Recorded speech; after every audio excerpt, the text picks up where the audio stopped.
भारत की चित्रकूट यात्रा। अयोध्या की चतुरंगनी सेना लेकर मंत्री और माताओं सहित भरत चित्रकूट को चल दिए। नगर के धनी मानी व्यक्ति भी साथ थे। सेना के चलने से सूर्य मार्ग कोलाहल से भर गए और आकाश में इतनी धूल छा गई कि सूरज तारे की भांति टिमटिमाने लगे। शाम तक वे सिंगवेपुर जा पहुंचे। वहीं गंगा तट पर सेना ने प्रणाम डाल दिया। निषाद राजगुरु ने सेना की पताकाओं से जान लिया कि यह अयोध्या की चतुरंगनी सेना है। उसने अपने साथियों से कहा कि मालूम होता है कि भरत के ऊपर अब राजमद सवार हो गया है। राम को वन में मारकर वे टंकट राज करना चाहते हैं। यह तो मैं जीते जी नहीं होने दूंगा। वह बोले, भाइयों, मरने मारने के लिए तैयार हो जाओ। आज भरत की सेना से लोहा लेना है। मैं जानता हूँ कि हम लोग उनका मुकाबला किसी भी प्रकार नहीं कर सकते, परंतु हमारा धर्म है कि प्राण रहते उनको गंगा पार ना होने दूं। एक न एक दिन मरना तो सबको ही है। फिर राम का काम रणभूमि में वीर गति और गंगा का किनारा, इससे बढ़कर और क्या हो सकता है। हमारे पास 500 नावें हैं। हर नाव में 100-100 सैनिक बैठ जाएं और नाके घेर लें। मैं आगे जाकर भेद लेता हूँ। अगर भरत भाई के से मिलने जा रहे होंगे तो हम उनकी सहायता करेंगे, और अगर उनके मन में कोई पाप है तो आज गंगा में रक्त की धारा बहेगी। मेरे संकेत की प्रतीक्षा करना। इतना कहकर निषाद राज ने बहुत सा भेंट का सामान लिया और वह आगे बढ़े। भरत निषाद राज के प्रेम को जानते थे। वे ललक कर उनसे गले मिले। भरत के मन को बात गुह ने जान ली। राम लक्ष्मण के विषय में दोनों ने बहुत देर तक बातें होती रही। राजा दशरथ की मृत्यु के समाचार से निषाद राज दुखी हुए। निषाद के साथ भरत उस इंदुगुदी वृक्ष के नीचे गए जहां राम ने रात बिताई थी। भरत ने उस स्थान को प्रणाम किया और वहां की धूल अपने माथे से लगाई। गुरु ने लौटकर साथियों को सब समाचार सुनाया। अगले दिन प्रातःकाल 500 नावें सेना को पार उतारने के लिए घाट पर लाई गई। सेना सहित भरत ने गंगा पार की। नाव पर बैठने से पहले भरत ने भी राम की तरह बरगद के दूध से जटा बनाई और बल्लक वस्त्र पहन लिए। गुरु को साथ लेकर वे प्रयाग की ओर बढ़े। भरत के साथ इतनी बड़ी सेना देखकर महर्षि भारद्वाज को भी शंका हुई, परंतु भरत के व्यवहार से उनका संदेह दूर हो गया। भारद्वाज ने भरत को यह भी बता दिया कि राम किस मार्ग से चित्रकूट गए हैं। वह रात भरत ने भारद्वाज आश्रम में ही बिताई। प्रातःकाल होते ही भरत का दल चित्रकूट के लिए चल पड़ा। चलते चलते चित्रकूट पर्वत उन्हें दिखाई दिया। सारा वन प्रदेश कोलाहल से भर गया। वन के जीव जंतु पशु पक्षी इधर उधर भागने लगे। कुछ दूरी पर ही धुआं उठने से देख गुह ने अनुमान लगाया कि वही राम की कुटी होगी। इधर राम को भी आकाश में धूल उड़ती दिखाई दी। पशु पक्षी भी भाग रहे थे। अब कुछ कुछ कोलाहल भी समीप आता सुनाई पड़ने लगा। राम ने लक्ष्मण से कहा, भाई, ऊंचे वृक्ष पर चढ़कर देखो तो क्या बात है। लक्ष्मण ने चढ़कर देखा, दूर पर चतुरंगनी सेना आ रही है। उन्होंने पताकाएं देखकर जान लिया कि अयोध्या की सेना है। वे बोले, आर्य, जानकी माता को सुरक्षित स्थान पर पहुंचाकर धनुष बाण उठाइए। मालूम पड़ता है कि भरत हमको वन में भी नहीं रहने देगा। आज मैं सबका बदला लूंगा। भरत को भाई समेत समर भूमि में सुलाकर कैकेयी और मंथरा को भी जिंदा नहीं छोड़ूंगा।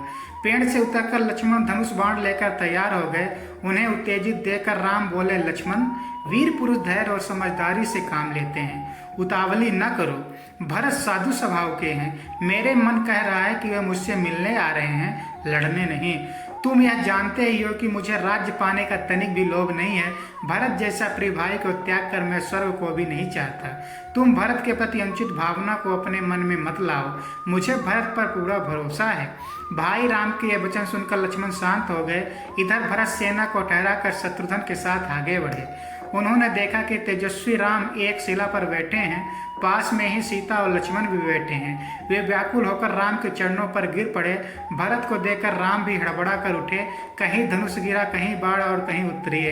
उन्होंने भरत को उठाकर छाती से लगा लिया। दोनों की आंखों में प्रेम धाराएं बहने लगी। भाई से मिलकर भरत ने सीता जी के चरणों को प्रणाम किया। सीता जी का आशीर्वाद पाकर भरत को बड़ा संतोष हुआ। फिर वे लक्ष्मण से गले मिले। शत्रुघ्न ने भी राम, लक्ष्मण और सीता जी के चरणों में प्रणाम किया। गुरु माता उसके आने का समाचार पाकर राम लक्ष्मण उनके मिलने गए। लक्ष्मण शत्रुघ्न को सीता जी के पास छोड़ गए। गुरु के चरणों में प्रणाम कर हुए माताओं से मिले, अपने कुटुंबियों और नगरवासियों से भी बड़े स्नेह के साथ मिले।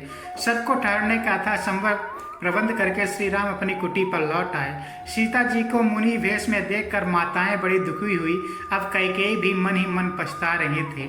जब पिता की मृत्यु का समाचार राम को मिला तो वे सन्न रह गए और अपने ही को उनकी मृत्यु का कारण जानकर बड़ी देरी तक रोते रहे। फिर वे मंदाकिनी पर गए। वहां उन्होंने पितृ तर्पण किया और इंगुनी के फूलों से पिंड देते हुए बोले, पिताजी, आपके वनवासी पुत्र के पास पिंड देने के लिए केवल यही है, इसे ग्रहण कर संतुष्ट हों और आशीर्वाद दें। अगले दिन सब लोग राम के पास इकट्ठे हुए। भरत ने राम के चरणों पर सिर रखकर कैकेयी के अपराधों के लिए क्षमा मांगी और अयोध्या लौट चलने की प्रार्थना की। राम ने भरत को हृदय से लगा लिया और कहा, जो कुछ हुआ इसमें न तो माता कैकेयी का दोष है और न तुम्हारा। जो कुछ होता है भगवान की इच्छा से होता है।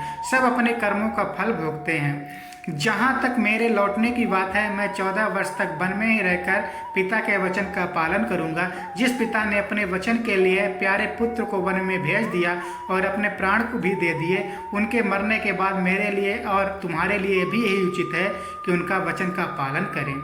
तुम अयोध्या में रहकर प्रजा पालन करो और मैं 14 वर्ष वन में रहकर वास करूँ।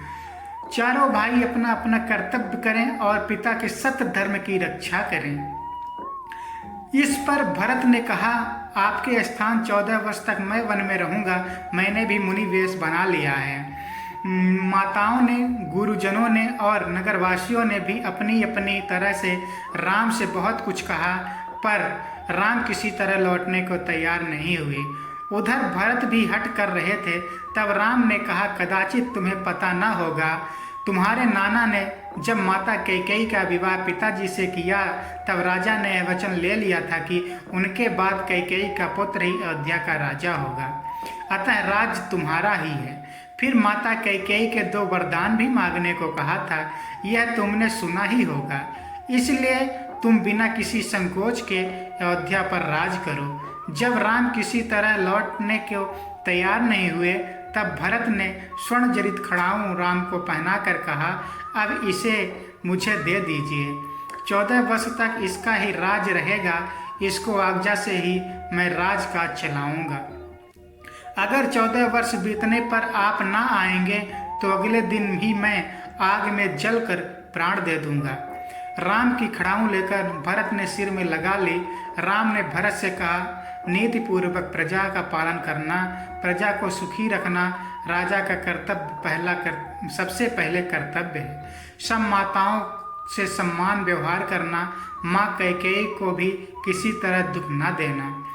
तुमको मरी और सीता की सौगंध है। गुरुजनों और माताओं को प्रणाम कर उन्होंने सबकी ओर आंखों में आंसू भरकर देखा। इस तरह भरत को विदा करके राम कुटी में लौट आए। समाज सहित भरत अयोध्या को लौट चले। राम की चरण पादुकाओं को एक सुसज्जित हाथी पर सिंहासन में स्थापित कर वे अयोध्या को चल पड़े। 4 दिन की यात्रा कर वे अयोध्या पहुँचे। राम की खड़ाओं को उन्होंने राज सिंहासन पर स्थापित किया। मंत्रियों को उन्होंने राजकाज सौंप कर कहा कि राम की इस चरण पादुकाओं का ही शासन रहेगा। यह लोग यलपूर्वक ऐसे काम करें जिससे प्रजा में सुख समृद्धि बढ़े। माताओं को देखभाल के लिए उन्होंने शत्रुघ्न को हिदायतें दे दी। अयोध्या का सब प्रबंध करके भरत नगर के बाहर नंदी ग्राम में मुनि के वेश बनाकर रहने लगे। वहीं से वे आवश्यक बस देखभाल करते। भरत के चले जाने के बाद राम, लक्ष्मण और सीता मंदाकिनी नदी के किनारे किनारे दक्षिण की ओर आगे बढ़े और अंध ऋषि के आश्रम में पहुँचे। इस तरह तीनों ने ऋषि को प्रणाम किया। ऋषि ने भी उनको संतान की तरह अपनाया। उनकी पत्नी भगवान अनसुईया तपस्या में प्रतिव्रत धर्म से प्रसिद्ध थी। सीता जी ने आश्रम के भीतर जाकर उनका चरण छुए। अनसुईया ने पुत्र वधू की भांति उनसे प्यार किया। सती अनसुईया ने सीता जी के पति सेवा का उपदेश दिया। सीता जी के पति सेवा से प्रसन्न होकर कुछ मांगने के लिए उन्होंने कहा।